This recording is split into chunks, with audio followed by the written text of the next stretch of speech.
The emperor, I think, kind of built in this appreciation of what was happening in the rest of the continent.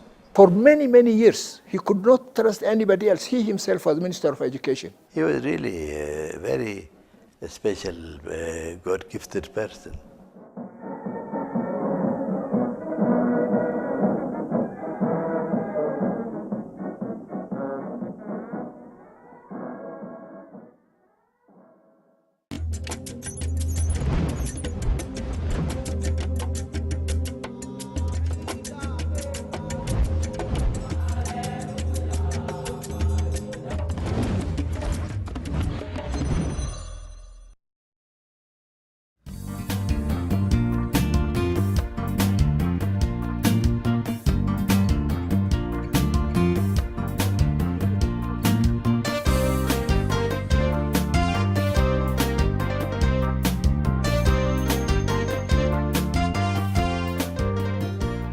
The story of Ethiopia's great monarch,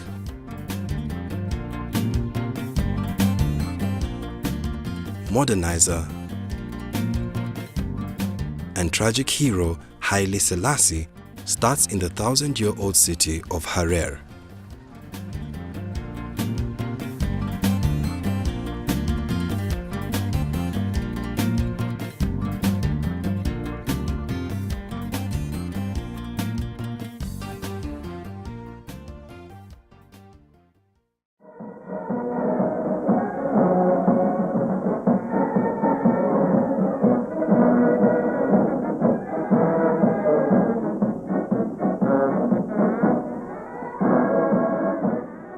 It was here in Harar that Rastafari, as he was known before his coronation as emperor, cut his political teeth.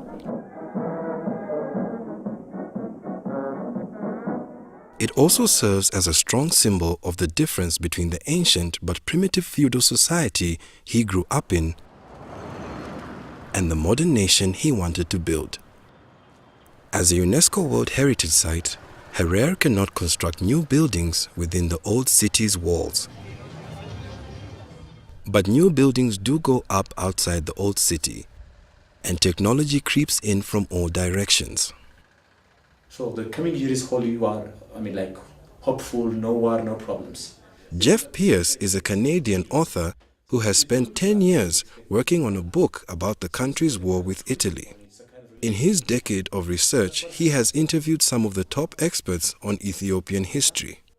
Emperor Haile Selassie, of course, he had a special connection to Harar, and he invested in coffee plantations. He was very shrewd financially, but he was also very politically astute. These were the rules of King Haile Selassie. So these are medals which are gotten from different countries. Hailu Gasho is a tour guide who has taught himself 4 languages and shows visitors around Haile Selassie's honeymoon palace in Harar. That's a very young Rasmussen. Yes, I think. The Haile Selassie's time, actually, I was too young for that, and my families used to mention that he's one of a good leader. And everything is, the main reason what they mention is everything is very peaceful, and most of the things are very cheap. They have been brought together by the man, dead almost 4 decades, who tried to bring together his nation, his continent, and the world, often with his own personal touch. The most unique habit about King Haile Selassie, he's not only pretending like a king and always staying in the palace. So my grandfather used to tell me that he always go to a place where people get sick, like in the hospitals, and visit people. And people who don't have finance, they're supported by King Haile Selassie. So he's a really nice king, in my opinion. Rastafari was the son of nobleman Ras Makonnen, a provincial governor. He was also an Ethiopian hero for fighting off invading Italians in the late 1800s. Ras Makonnen is buried in this Harar church in a place of honor.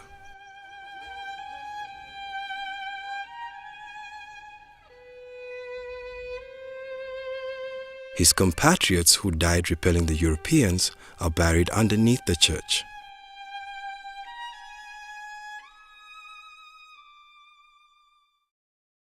His father decided to educate young Rastafari with tutors of different specialities, one an Ethiopian monk and the other a Mexican surgeon. Ras Makonnen had two sons. Upon his death in 1908, his eldest, Yilma, inherited the post. 2 years later, he also passed away, and Rastafari became governor while still a teenager. If you want to understand the Ethiopian sort of feudal politics, it was really like Game of Thrones. It really was. Imagine this boy who's a duke, and he is given responsibilities to run this province at 14 years old. And he's trained by a Catholic priest. He's not trained by an Orthodox Ethiopian cleric. So already the other nobles are suspicious of this kid. At 24, he was appointed regent by Empress Zewditu, who used the young man to solidify her own hold on power due to his influential family. This made Rastafari heir to the throne, but he would have to survive some challenges to become emperor. When there was a rebellion against him, sometime around when he was regent and soon to become emperor, he was a fan of flight. And he got a plane, and they bombed and machine gunned the rebels. So you had these guys with spears and antique rifles and spears and shields coming out. And here's this biplane coming over, bombing you. Well, that ends that.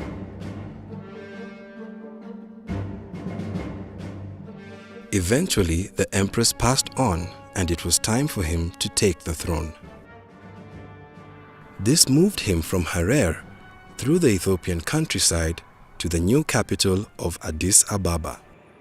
At that time, we couldn't assume the buildings. There are huts, different kinds of huts, and a very big house, maybe one commander of the army. The other low-level commanders, they built their huts around his home, around 11,000 people in Addis Ababa. And there is no road, you see. Nobody can assume that. Therefore, when Haile Selassie came to the power, very big buildings were churches.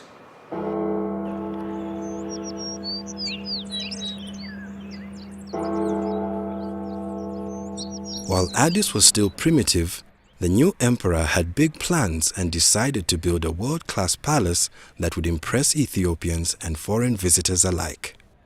This palace also it was built after his coronation in 1934. In 1934, with 800 workers and 8 months.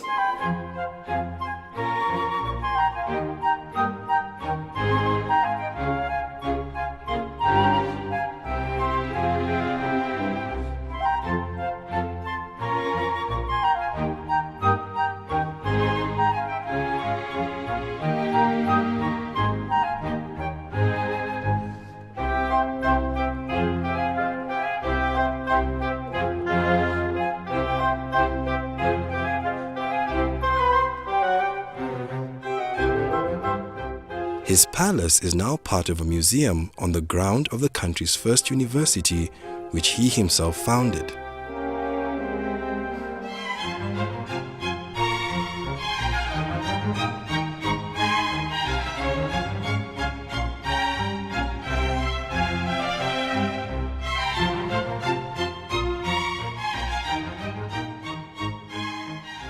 His visits with students showed the early priority he was putting on modernizing education in Ethiopia.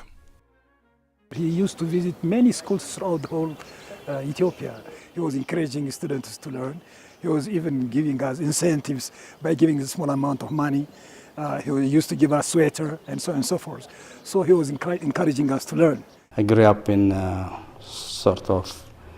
in his family's schools. I started with his grandson's school, and then his son, Ras Makonnen, and then went to his another grandson in person.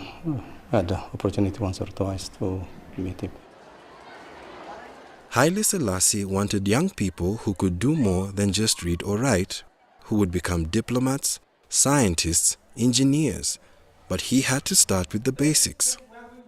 I think I must have been 7 or 8 years old, and we lined up to meet him, and that's the first time I saw him. And he gave us 50 cents each. and I value that money. That's the money I used to buy the first pencil and the first writing pad. The young emperor's passion for education would eventually bear fruit, but in the early years it was opposed by the nobility that Rastafari had come from. Haile Selassie used to give gifts on Christmas Day to the students going to school. In those days, the feudal system and the, well, they call them now reactionaries, but the truly conservative people didn't want their children to be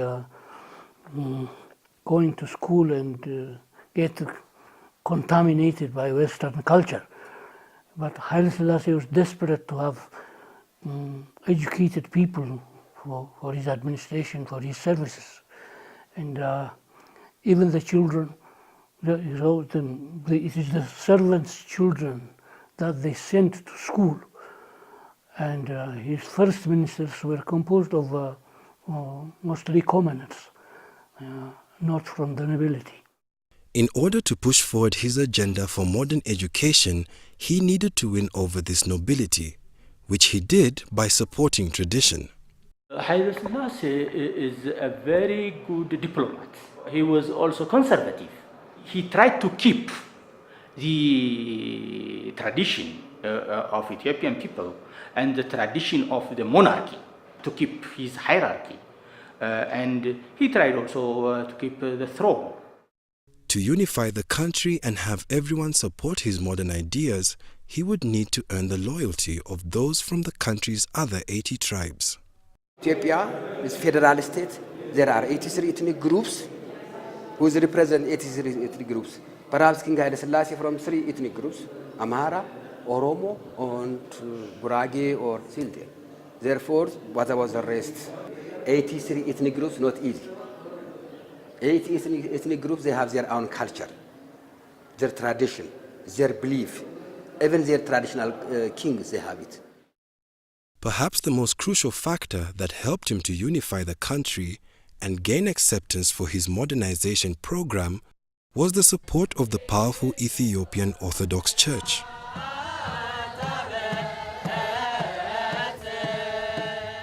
Upon his coronation, he was renamed Haile Selassie, in the Amharic language, Power of the Trinity. As emperor, he became the head of the Orthodox Church, and by tradition had a religious right to rule. Before 1974, just the state and the religion, it was linked. Who coronated King Haile Selassie? By the church. That's why I said it. The churches, because the churches, it was belonging to for the king. He's more dominant. You cannot separate the churches and the kings. And also they have a power. Even also 1/3 of the land, it was belonging to for the churches. Of course, for us, we think he's like God, and he himself did not give us that coin, by the way. It's Abbahanna, his treasurer, who goes out and hands coin, and our eyes are with him. A very short fellow, walking, and that's it. You can imagine at that age, we thought God was on earth. While he was promoting an agenda based on logic and progressive ideas, legend was a powerful tool of the church. It claims a biblical relationship between its monarch and the famous Jewish leader and legendary wise man, King Solomon. The Ethiopian royal line, so Haile Selassie himself, is said to descend directly from the Queen of Sheba. For one, it's very difficult to justify that Haile Selassie was a direct descendant of Emperor Haile Selassie and Queen Sheba and King Solomon. But we simply took it for granted, for we love and respect Emperor Haile Selassie. It was before Christ, 955 BC. And while she was traveled to Israel, and she was a beautiful woman, and she was asleep with him. While she came to Ethiopia, she was pregnant and born Milik first after 9 months and 5 days. While Haile Selassie disavowed the legend to educated friends and foreigners, it was part of the powerful hold he had over the common people.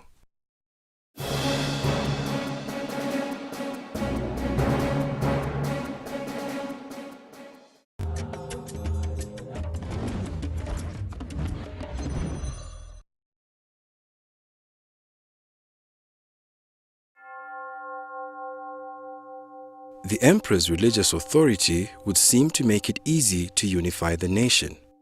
But he decided to use his personal touch to make people believe in his love for his country and its people. He was everywhere in Ethiopia. He was with car. Sometimes with helicopter, for example, 1965. He was with Queen Elizabeth in Gondar, Eritrea. Even they camping in Gondar city, almost 40 kilometers far from Gondar, and they were camping. ለምሳሌ በአስመራ፣ በድሬዳዋ፣ በጅማ፣ በጎንደር ውጭ ሀገር አልሄድኩ እንጂ ኢትዮጵያ አንድም ቦታ አይቀረኝ። በጣም ተወዳጅ መሪ ነበሩ። በአውሮፓ ቋንቋ ፖፑላር እንደሚባለው በጣም ተወዳጅ መሪ ነበሩ። ህዝቡ ታሪካቸውን ያምናል፣ አሰራራቸውን ያምናል፣ መሪነታቸውን በትልቅ ደስታ ተቀብሏል እና አሁን ድረስ ስማቸው የገነነ ነው። በያለበት ብንሄድ ብንጠይቅ ብናይ በዛን ዘመን የነበረና የሚያውቃቸው ይወዳቸዋል። His accessibility also showed he had an open mind, something that helped him learn from his people and change with the times.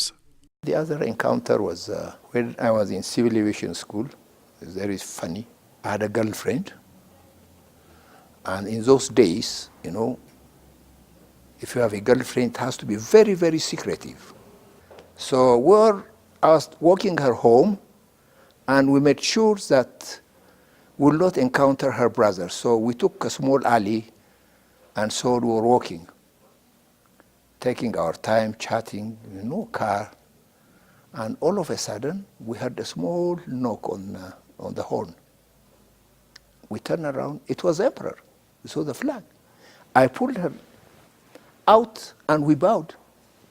I will never forget it. He looked at me laughing, and he said, "I saw you." These are my encounters, actually. እዛ ሁለት ባዞች ጥቋቁሮቹ ቻይና ላይ ያው ህዝብ እንደሚጠራቸው ኃይለ ሥላሴ ናቸው። በእኔ በግሌ ደግሞ ጌቴ ነው የምለው እንጂ የቅርብ አገልጋይ እንደሆነ ጌቴ ልል እችላለሁ። የግሌ ነኝ። While he spent a lot of time cultivating popularity with his Ethiopian subjects, he also courted international favor. He was a famous diplomat, and a lot of countries has a very good relation with him. African countries, Europe, or also America. He was everywhere, almost 2,600 something, 2,600 times. He was visiting 14 provinces during his time. At that time it was 14 provinces. Even he was visiting 167 countries in the world. Occasionally, there was criticism. Well, his detractors would say he's going there to have fun. But I am sure it's for diplomatic purposes that he went. He would go to America, meet Kennedy or Eisenhower. I think he had met them both. I don't think he would just jibe and come back. He would come with programs of aid and projects of one sort or another. The emperor learned about modern ideas and technology, bringing home worldly knowledge and friendships. ሀገር የሚሄዱት ጃንሆይ አንዱም ለሀገሪቱ ወዳጅ ለማፍራት በኢንተርናሽናል ጉዳይ ላይ ተባብሮ ለመስራት ሲሆን ሁለተኛው ደግሞ ኢትዮጵያን በይበልጥ ለማስተዋወቅ ነው።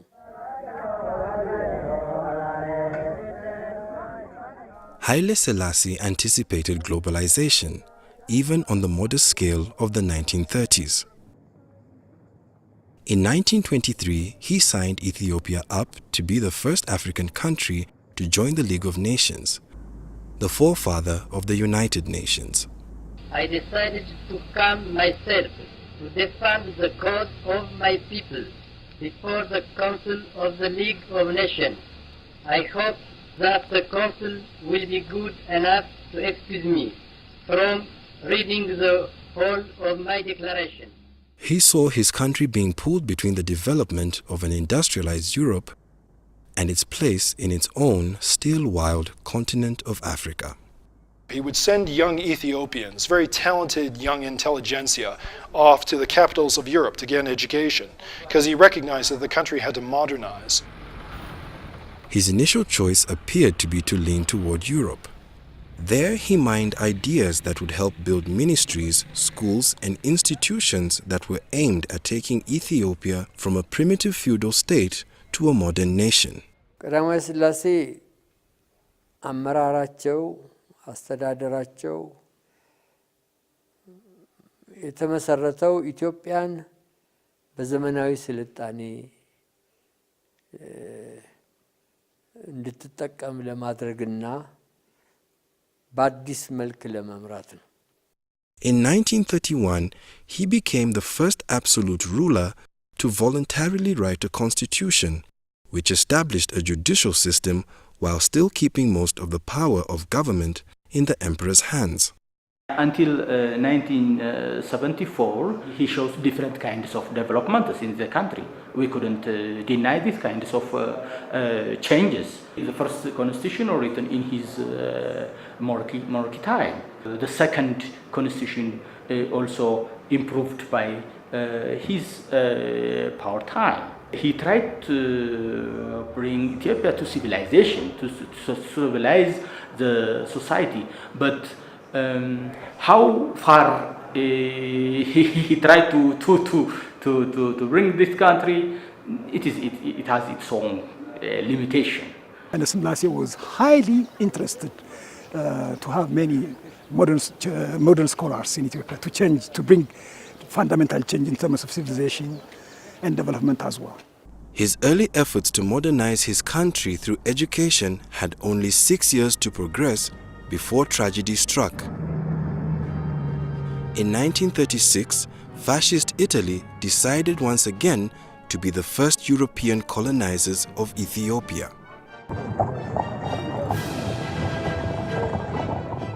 The entire world was fascinated by this war. It was on the New York Times, it was in the London Times.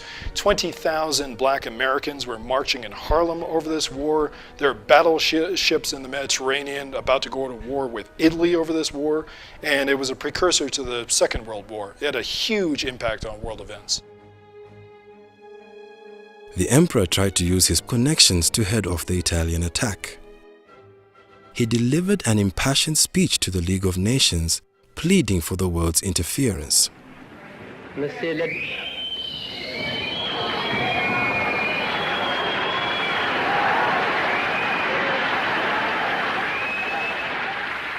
jeers of fascists in the gallery did not stop him. I am here to claim justice, he said. What reply shall I take back to my people? So, said the emperor, it is us today, it will be you tomorrow. ቀዳማዊ ሥላሴ በዚያ ቦታ ሄደው ራሳቸው የኢትዮጵያ ሕዝብ ከሕግ ውጪ በጥጋበኛ ዲክታተር ምን ያህል ግፍ እንደተፈጸመበት በሚገባ አስረድተዋል። አንድ ንጉሠ ነገሥት ወይም አንድ መሪ በዚያን ዘመን ሄዶ በሊግ ኦፍ ኔሽን ፎረም ላይ ወይም ሸንጎ ላይ አቤቱታ ያቀረበ ከሳቸው በፊት የለም። Our emperor also made a very remarkable and prophetic speech. He said to them, "It is we today and you tomorrow." After which all the Europeans had fallen under the strongest and brutal hero Hitler. So it was a kind of prophecy that had already taken place. His eloquence, moral authority, and logic fell on deaf ears. Despite the League's refusal to intervene, he continued to hope that the strength of his people and the righteousness of their position would defeat the Italians. It is good that you are here to record this picture of me in my palace garden at Addis Ababa. People who see this throughout the world will realize that even in the 20th century, with faith, courage, and a just cause, David will still beat Goliath. The Italians hit Harar, his youthful stronghold. Mussolini's planes bombed this city. They wiped out the oldest mosque in Africa, and few people know about it, but there was no military installations here. They just decided, let's scare the living daylights out of the Hararis. And Emperor Haile Selassie, of course, he had a special connection to Harar, and he was very hurt, but he was very emotionally moved by the plight of the people here. Eventually, the Italians took the capital, burning his palace and shocking Ethiopians with their targets. They killed more than 300 priests and monks. It retarded the country. The Italians under Mussolini massacred an entire generation that could have led this country into the 20th and 21st century.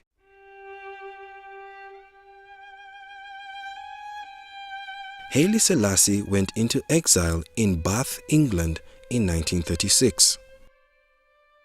He nearly died there practically of pneumonia and sickness because it was so cold, he wasn't used to the climate. He came back here, and I believe it affected his character deeply, that he was never going to give up control and never going to divest control to other people. For 5 long years, the emperor suffered in tough conditions, in damp cold weather until 1941. Once the Italians were chased out by Ethiopian freedom fighters operating from the countryside, he was welcomed home to reclaim his throne and once again try to unite and modernize Ethiopia. We had the most difficult time with him when the Italian invasion, for example. Ethiopia has never been invaded by any enemy. It's been always free land, the freedom fighter, and its people defended their country. 5 years was his time.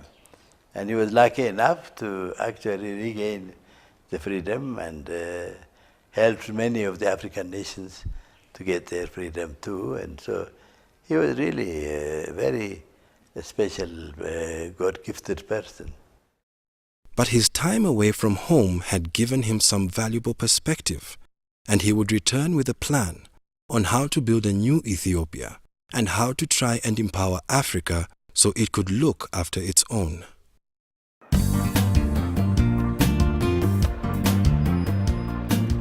The pillars he would build his modern Ethiopia on would be people, educators, cultural heroes, diplomats, engineers and mechanics, and even pilots. To try and connect Africans, he would build an airline and use his wisdom, charm, and diplomatic experience to move Africa forward toward an era of independence and unity.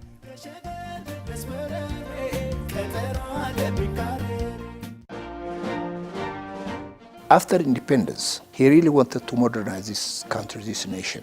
When the AU was established in 1963 and black and white television was introduced for the first time, so it was a very exciting time. He allowed us to visit the palace here in front. The general populace worshipped him.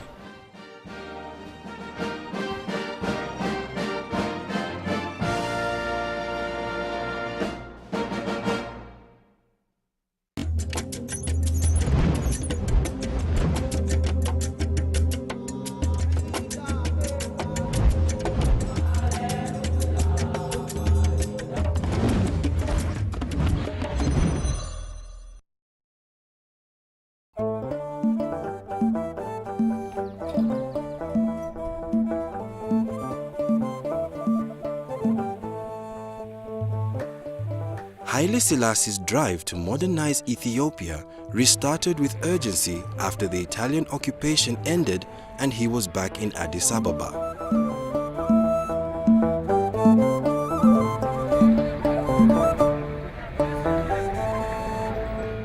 alone again.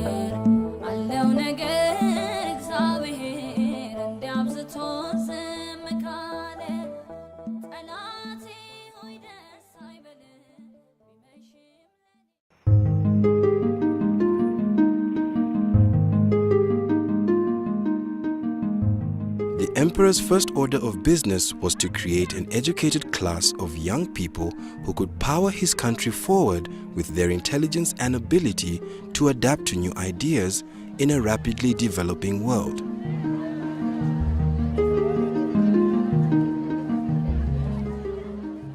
He started with 2 schools, one for secondary students and one for university pupils.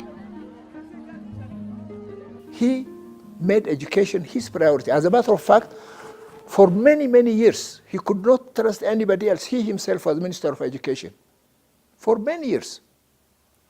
He took it, I tell you, this is why he used to come in every boarding school.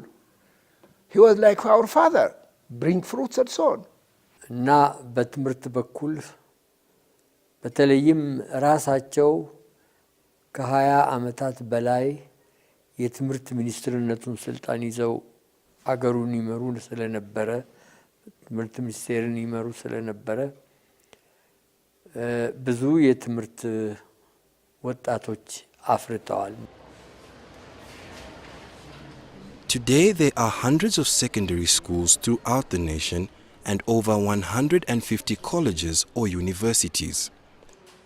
So this was really something that in different subjects he was always interested in seeing, helping people and education. And so he was the Minister of Education himself to educate all of us actually, to bring us to this level, unless we forget whatever he has done. So we are his products, I would say. From 1855 up to 1974, yes? This is the modern history of Ethiopia. Is that clear? Haile Selassie's crusade to create a brilliant team of young achievers helped steer his nation to where it is now. Modern education is his legacy. The other thing is that not just education, but excellence in education. He quickly grew local educators to replace foreigners. And here was a place to start his Pan-African leadership. In 1958, he invited 200 African students to Ethiopia to study at Haile Selassie University, now called Addis Ababa University. He wished to transfer his dream of modern education to the rest of Africa, but he also saw the need to engage others to promote Ethiopia's role on the continent. By bringing European diplomats, scholars and tourists to Ethiopia, he also saw a way to increase his countrymen's exposure to new ideas and develop international trade partners. But he needed to make sure they appreciated his nation. This is your first ambassador in Ethiopia. So he turned to some of the young Ethiopians he was building his contemporary society on, including Haile Selassie I. Oh, I could see him any day. He was very kind with me. The emperor sent him off to Germany on Ethiopian Airlines' first flight there. He came back with some ideas on tourism. That was the first inaugural flight, Ethiopian Airlines to Frankfurt. Big deal. And in the process, the Germans were talking about tourism. The emperor instructed him to get a tourism operation going. The emperor called me. He said, you have to do this job. I said, Your Majesty, I know nothing about this job. He told me, try. That reward I remember. Try. It's like an order. Camouflaged order. So I said, okay. Haile Selassie was always helpful in the efforts to impress foreigners, dignitaries, or ordinary tourists. If I go there, I tell him I have tourists. He said, bring them. I bring 10, 50, 30 tourists to him. He orders champagne. He orders tej. He gives them to drink. They take a picture together, take a picture with the same lion, and visit. He allowed us to visit the palace here in front. Tourists went, took pictures, went around, look around, even his bedroom. After a few years of bringing in groups of foreigners and shooting photos all over the country, Haile Selassie coined the country's famous tourism slogan. I'm surprised you didn't ask me about the slogan 30 months of sunshine I coined for Ethiopia. Oh, okay. It has a meaning. First of all, Ethiopia is 13 months, our calendar. And then there is sunshine 13 months a year. Anytime. The rainy season, rain comes, all of us know that after 15 minutes sun will come out. Ethiopia uses what they call the gaze calendar, which is 7 years difference from the commonly used Gregorian calendar, and also breaks the year down into 13 months.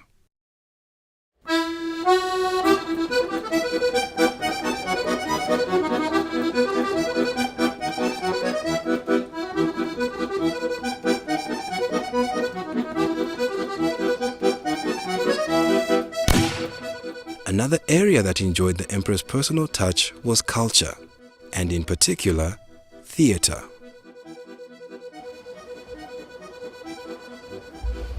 Right over there where that bench is, the emperor and the queen were sitting right there.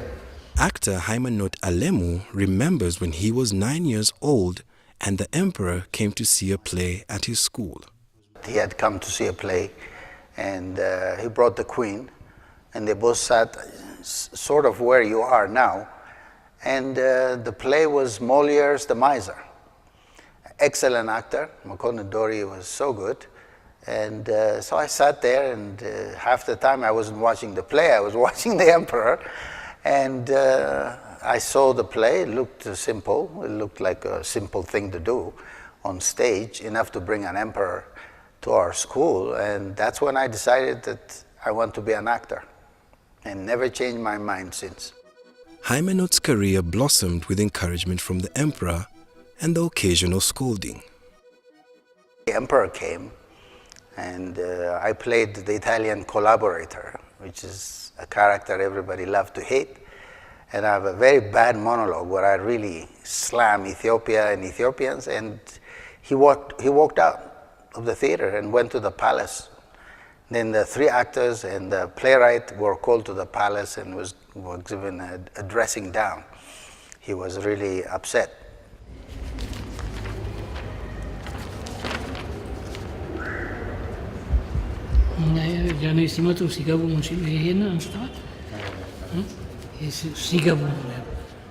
Tesfaye Gassese was also fortunate to have the emperor take notice of him.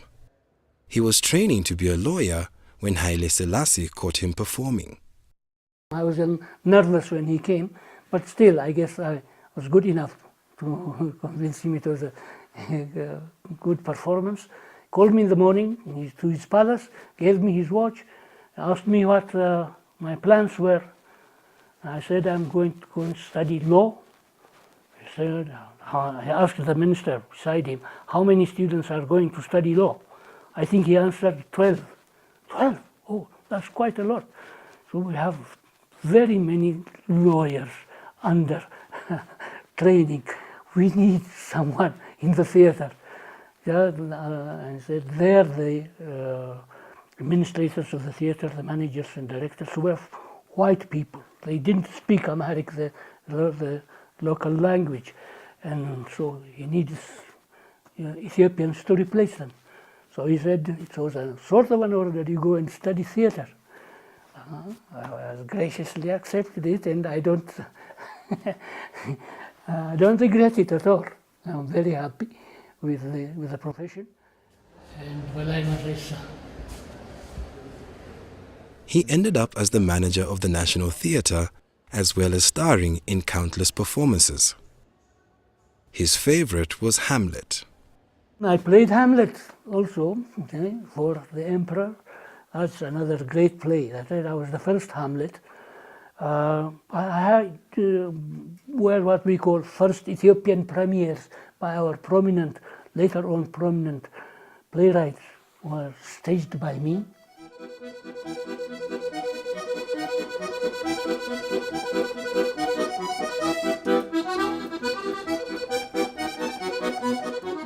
Haile Selassie stayed interested in Ethiopian theatre throughout his life. See, after him, that's what we missed. There were no leaders on, to see our productions. But he did attend comedies or historical plays or tragedies. He did. And even before the Italian invasion and the establishment of proper theaters in the country, he used to invite people who wrote dialogues or pieces of theater to his palace for when his children got married, or from wedding parties and things like that. And he gave prizes to the writers and to the actors. So he was a great benefactor of the arts, a patron of the theater and the arts. Despite his pressing duties as head of state, his personal touch was always felt. The general populace worshipped him. And so you can imagine him coming here and we small actors being honored by his presence. He usually also stayed late after the show and shook hands with us and said, well, good, and left.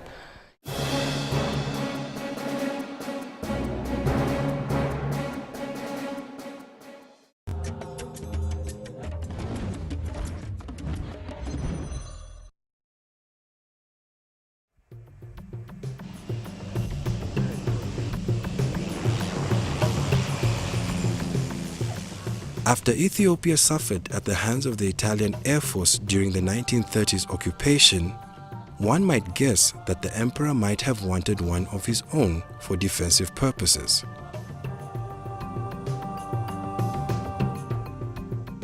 But he started Ethiopian Airlines for different reasons. Number one was to connect his own country, which has very difficult terrain to cross. See, this is where I really quote the emperor's wisdom.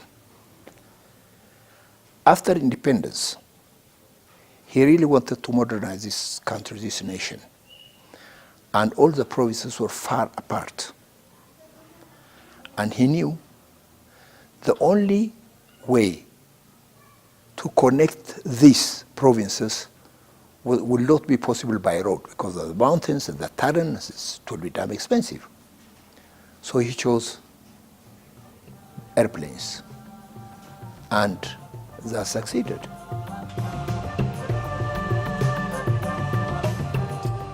He also saw the airline as a way to link Africa with Ethiopia as its center. ጃንሆይም በስልጣን በነበሩበት ዘመን ለዚህ ለኢትዮጵያ አየር መንገድ ልዩ ትኩረት ሰጥተው ልዩ ክትትል ያረጉ በየጊዜው የሚለማበትንና የሚሻሻልበትን መንገድ ከፍተውለታል. And that really put the nation together. And gradually we wanted to extend this to the rest of Africa. And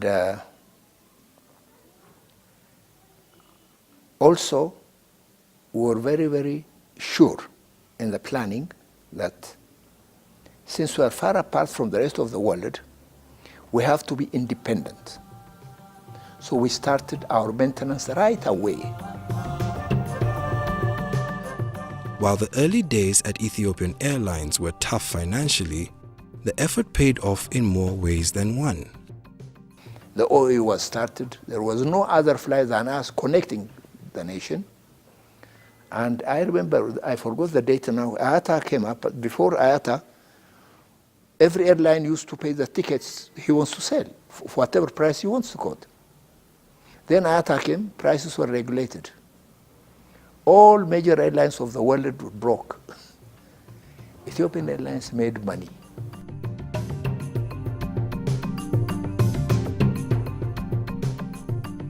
In 2012, the company made a profit of $42 million.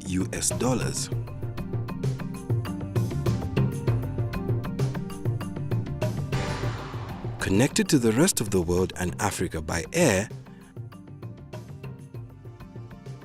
Haile Selassie now became Africa's biggest champion. uniting the continent through the Organization of African Unity, or OAU. እኛ አፍሪካውያን በአሁኑ ጊዜ በዓለም ላይ የተለየ ስፍራ ይዘናል። He wanted to move the continent forward in terms of trade and security to help everyone progress. He saw an opportunity to lead a post-colonial Africa from Addis Ababa, to show them how a modern, independent African nation could achieve great things. Ethiopia has never been occupied, by the way. For 5 years, Italians say were their colonies, but they were able to monitor only the towns. All the other countryside was controlled by the freedom fighters, Arbenyot you call them. And because of that, because our independence for centuries, we felt responsible to lead the rest of Africans, to come to that standard. Because they are new. They do not have actually governments like us in history. There were 33 leaders of the African nations, which are united for the first time. And this was his luck. And he's regarded as the father of the other African nations as well. Many of Africa's independence leaders went to the emperor for inspiration, advice, and even material support. Such men as Kwame Nkrumah, Jomo Kenyatta, Julius Nyerere, Kenneth Kaunda, and even Nelson Mandela. Many of them, they were really giving him recognition for what he has done. And we had like Kenyatta and many others, like Nkrumah. ዛሬ በሰፊው ይነገርላቸዋል፣ ታውቆላቸዋል። እሳቸው የአፍሪካን አንድነት ለመመስረት በዚያን ዘመን ከነበሩት መሪዎች ጋር እየተነጋገሩ እየተስማሙ በአዲስ አበባ ከተማ ላይ ከፍተኛው ስብሰባ እንዲደረግና የአፍሪካ አንድነት ቻርተሩ እንዲፈረም ያደረጉት እሳቸው ናቸው። We had a good appreciation about Pan-Africanism, and eventually when the AU was established in 1963 and black and white television was introduced for the first time, so it was a very exciting time. So it's, the emperor, I think, kind of built in this appreciation of what was happening in the rest of the continent in our young minds.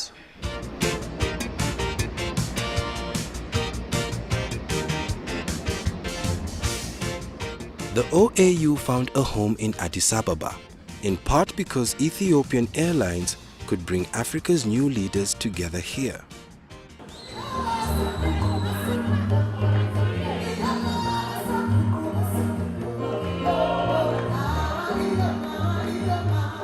Having just celebrated its 50th anniversary and now called the African Union, the organization boasts many achievements.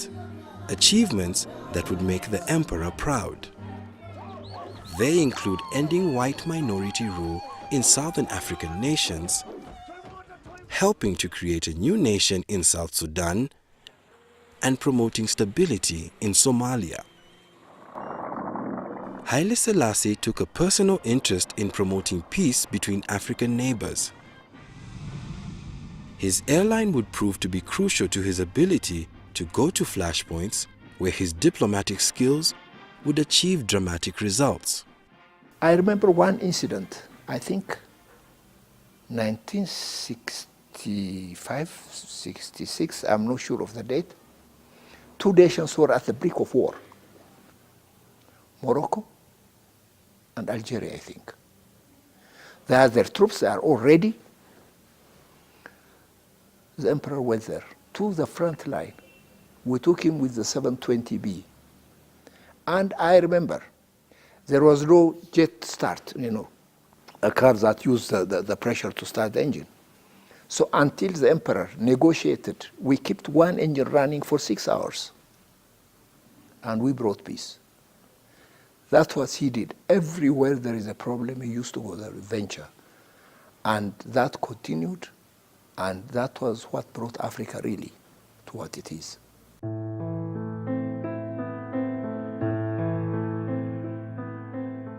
His jetting off to solve other people's problems didn't keep him from paying attention to his own family. With 6 children from his wife, Queen Mennen, Haile Selassie had a large family to be concerned about. He wrote about how he handled his families, how he related with his wife, and their different social advice. Based on that advice, he wrote to his son. This is my dear wife with Anos, with her grandfather, Majesty Haile Selassie. Various family members held positions in provincial governments, such as his grandson-in-law, Prince Mengesha Seyum. He was a far-sighted person, and it was very easy for him to understand us whenever we brought problems. Of course, as a minister, I was one who was very near to His Majesty. But he didn't let his relatives take outsized positions in his administration or lineup of advisors. His ቤተሰቦቻቸው በስራ ጉዳይ አይገቡም።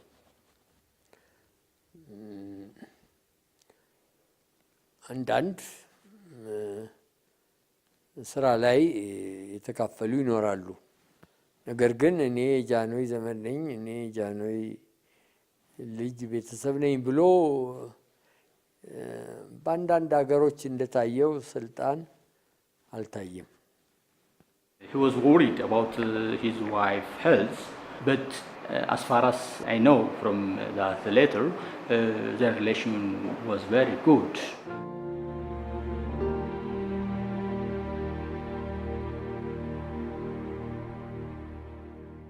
In the 1960s, his family would feel significant pain with the death of Queen Mennen. It was a loss that the emperor would feel at home every day. Aware of his own mortality, he kept a thorough exercise regime and a consistent diet. He had an exercise, he had some weightlifting, everything. He was in good shape. ጠዋትም ያው ልክ 2 ሰዓት ይነሳሉ፣ ቁርስ ይቀምሳሉ፣ ጁስ ጧት ጭማቂ ጁስ ይወስዳሉ። በቃ ከዛ ቁርስ በሉ፣ ችንታል ጦስታል ጃቦ ተጠብሳ ያችን ቅጭቅጭ ያደረጉ ቡና ወተጠጡ በቃ። Perhaps at this time he was too focused on building industries and relations with his neighbors. He didn't hear the drumbeat of socialism's growing popularity across the world, in Africa and at home. Ethiopia's land titles still largely belonged to the nobility, and students wanted that changed. And a new socialist movement called the Derg eventually seized power and changed the system. Even many of the emperor's supporters were jubilant when land reform was realized. The feudal system controlled all the land, 3,000 gashas, and they're not working on it. Sit here. So we're eager to see that. In fact, there was a demonstration way back, the University College. Meret Larashu was a slogan. Let land go to the tiller. Although I had a lot of land, I lost 3 gashas of land. But I want it gone, because I'm not there, I'm not farming. So when the Derg came and announced that one, me and my brother-in-law, 8 hours we have been jumping around Addis Ababa, being happy, because that was justice. It must have stopped there. But things continued. You know, we're not politicians, we're just, that was the idea, being fair. But the new regime would target the monarchy. We knew that they arrested him. He was somewhere around us, because they kept records there. They brought all the records, they looked, nothing, my name, nothing I got. I will not be alive now to talk to you.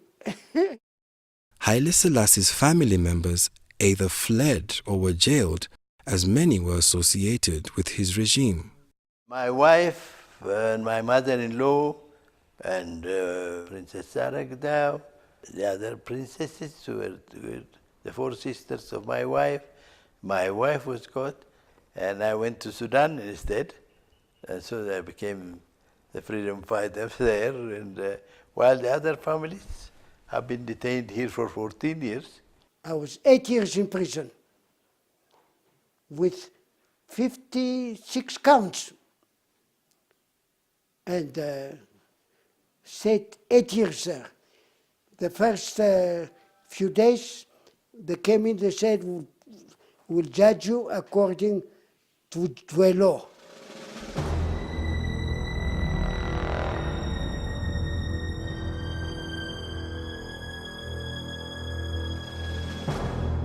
The emperor himself received the ultimate punishment.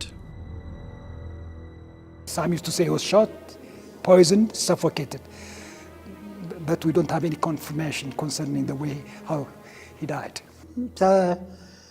በክብር ተመያዝና በክብር ተመንከባከብ በተቀረ አንድ ቀን እንደ ዝቅተኛ ሰው እንኳ ያዩኝ በክብር የተያዝኩ ሰው ነው። Haile Selassie's greatest sin, his greatest mistake, was living too long. When the current regime eventually overthrew the Derg in 1991, Haile Selassie's body was eventually discovered in a basement and was enshrined in the National Cathedral in a tomb next to his wife, Queen Mennen.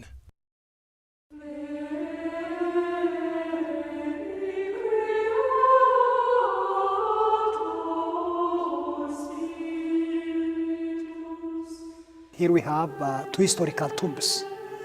This one belongs to Emperor Haile Selassie, and that one belongs to his wife, Empress Mennen. She died of natural cause 50 years ago. Gone but not forgotten, people will continue to look back on the remarkable life of Ethiopia's modern emperor.